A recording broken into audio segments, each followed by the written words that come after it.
श्याम भक्त और डाकिये की हृदय स्पर्शी कहानी। ये कहानी एक सच्चे श्याम भक्त की अटूट आस्था और एक नेक दिल डाकिये की है, जो ये साबित करती है कि भगवान अपने भक्तों की पुकार सुनने के लिए किसी न किसी को अपना माध्यम जरूर बनाते हैं। रामू नाम का एक बहुत ही सीधा साधा और गरीब किसान था।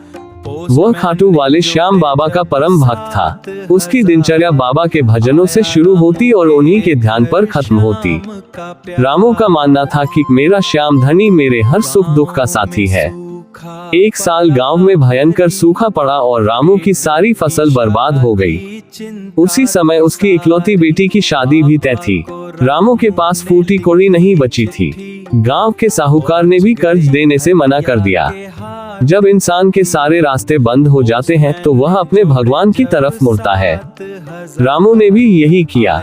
उसने एक कागज लिया और अपने हारे के सहारे को एक चिट्ठी लिखी। जय श्री श्याम। हे मेरे श्याम बाबा, मेरी फसल बर्बाद हो गई है और अगले महीने बेटी की शादी है। मुझे पता है कि आप अपने भक्तों को कभी निराश नहीं करते। मुझे शादी के इंतजाम के लिए 10,000 रुपयों की सख्त जरूरत है। आपका सेवक रामू। उसने लिफाफे पर पता लिखा, खाटू नरेश श्री श्याम बाबा, खाटू धाम, राजस्थान, और जाकर उसे गांव के लेटर बॉक्स में डाल दिया। अगले दिन जब गांव के डाकिये ने लेटर बॉक्स खोला तो वह ये पता देखकर हैरान रह गया।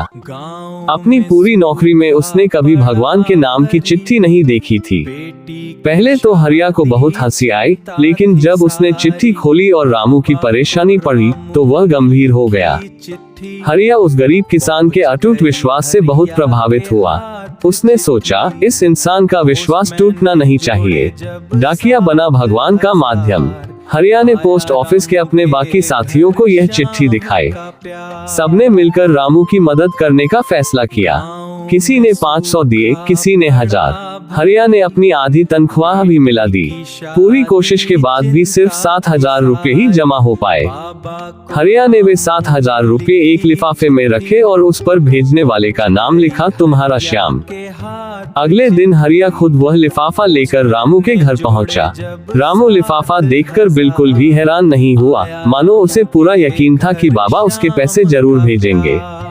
जब रामू ने पैसे गिने तो वे 7,000 थे। रामू ने आसमान की तरफ देखा और हाथ जोड़कर मुस्कुराते हुए कहा, मुझे पता था बाबा आप मेरी मदद जरूर करोगे, लेकिन अगली बार पैसे डालने से मत भेजना। ये बीच वाले बाबू लोग बहुत चालाक हैं। मेरे 3,000 रुपये रास्ते में ही निकाल लिए। ये सुनकर दरवाजे के पीछे खड़ा डाकिया हरिया मुस्कुराए बिना न रह सका। उसे रामू के भोलेपन पर हंसी आ रही थी, लेकिन साथ ही उसके मन में एक गहरा सुकून भी था कि आज उसने खाटू वाले का काम किया है। कहानी की सीख, सच्ची आस्था में बहुत शक्ति होती है। भगवान स्वयं धरती पर नहीं आते, बल्कि वे हरिया जैसे अच्छे इंसानों के रूप में ही हमारी मदद करते हैं।